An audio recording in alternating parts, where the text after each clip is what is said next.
why some of the smartest people out there make some of the absolute worst decisions. Let's get into it.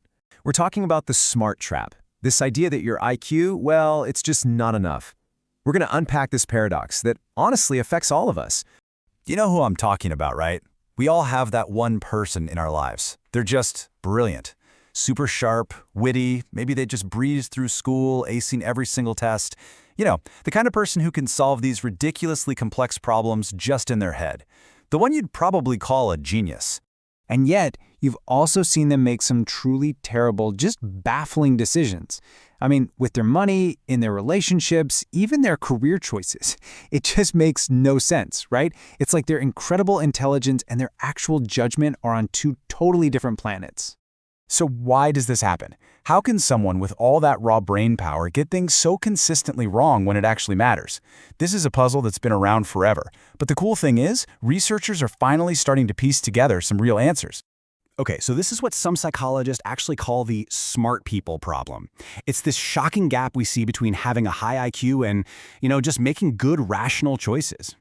And a lot of this thinking comes from the work of Nobel laureate Daniel Kahneman.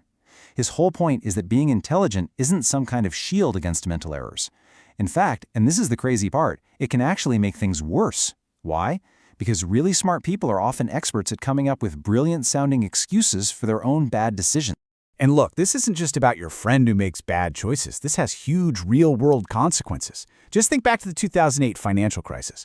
The rooms where those decisions were being made, they were packed with the smartest people on the planet, top economists, Ivy League bankers. But they were so overconfident in their own brilliant models that they literally didn't see the giant cliff they were all driving straight off of. Or how about this one, from the world of politics? U.S. President George W. Bush, his IQ is estimated to be in the top 10% of the population. That's really high. And yet, people on his own staff, like his speechwriter, described him as being incurious and ill-informed. It's just a fascinating example of how a high number on an IQ test doesn't mean you're automatically a deep, critical thinker. So all of this kind of makes you wonder, right? It leads us to question the main tool we've always used to measure smarts. Is the IQ test, which has been the gold standard for so long, is it really telling us everything we need to know about what it means to be intelligent? Okay, so let's be really clear on what an IQ test is actually looking at. It's measuring things like your logic, how well you handle abstract ideas, your working memory. Basically, it's just the raw processing power of your brain. The best analogy? It's like the horsepower of an engine. It tells you how powerful the engine is, but not how good the driver is. All right, let's try a little test right now. You've probably seen this one before. A bat and a ball cost $1.10 total. Now, the bat costs exactly $1 more than the ball. So how much does the ball cost? Just take a second. What's the first answer that pops into your head? Okay, so if your brain immediately screamed 10 cents, you're in good company. But that's actually wrong. The right answer is 5 cents. And here's the mind-blowing part. More than half, over 50% of students at places like Harvard, Princeton, and MIT get this wrong too. It's a perfect example of how even the most powerful brains can get tripped up by a simple mental shortcut. So if raw IQ isn't the main issue, then what is? Well, the real culprit here is something called cognitive biases. Think of them as bugs in our brain's operating system, these hidden shortcuts and flaws in our thinking that we all have. Let's take a look at a classic example called loss aversion. So in the first scenario, you're given a choice, a guaranteed $500 or a 50-50 shot at winning $1,000. Most of us, we take the sure thing. It feels safe. But now, flip it. In scenario 2, you have a guaranteed loss of $500, or you can take a 50-50 chance of losing $1,000. Suddenly, most people become gamblers. They'd rather risk the bigger loss than accept the smaller one. The numbers are the same, but our brains are just wired to hate losing. Or how about the sunk cost fallacy? You've definitely felt this one. There was this great experiment where people who paid full price for theater season tickets went to way more shows than people who got a discount. Why? Because they couldn't stand the thought of wasting the money they'd already spent.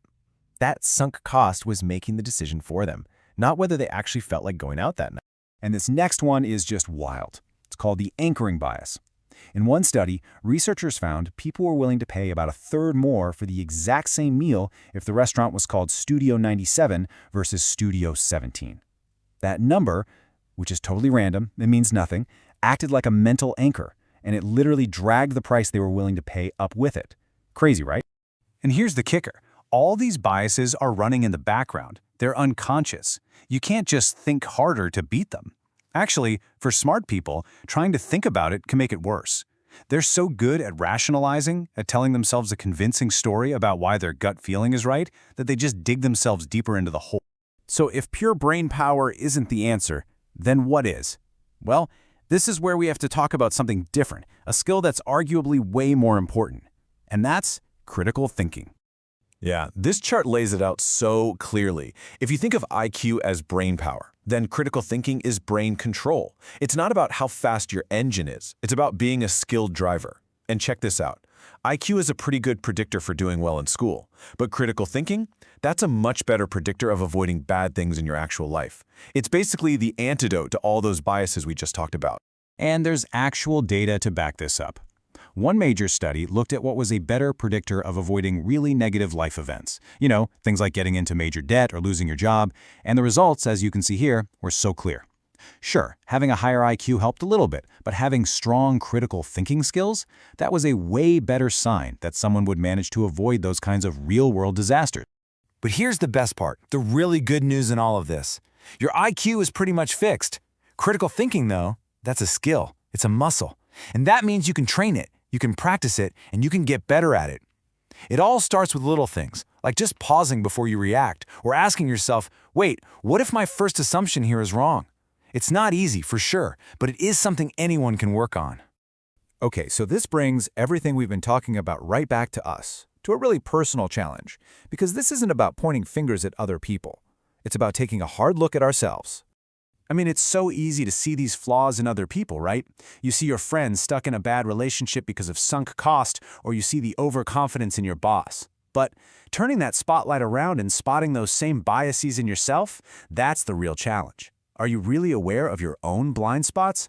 So if you really want to fight back against this stuff, you have to actively, constantly challenge your own thinking. And the training starts with asking some tough questions. Like, honestly, do you go out and ask for blunt, unvarnished feedback? Are you okay with being wrong, with showing that vulnerability? When someone is talking, are you listening to really understand them, or are you just waiting for your turn to talk? And that really brings us to the last question, maybe the most important one of all. Do you hold your opinions lightly enough to actually change them? In a world that's constantly changing, with new information coming at us all the time, are you truly open to changing your mind?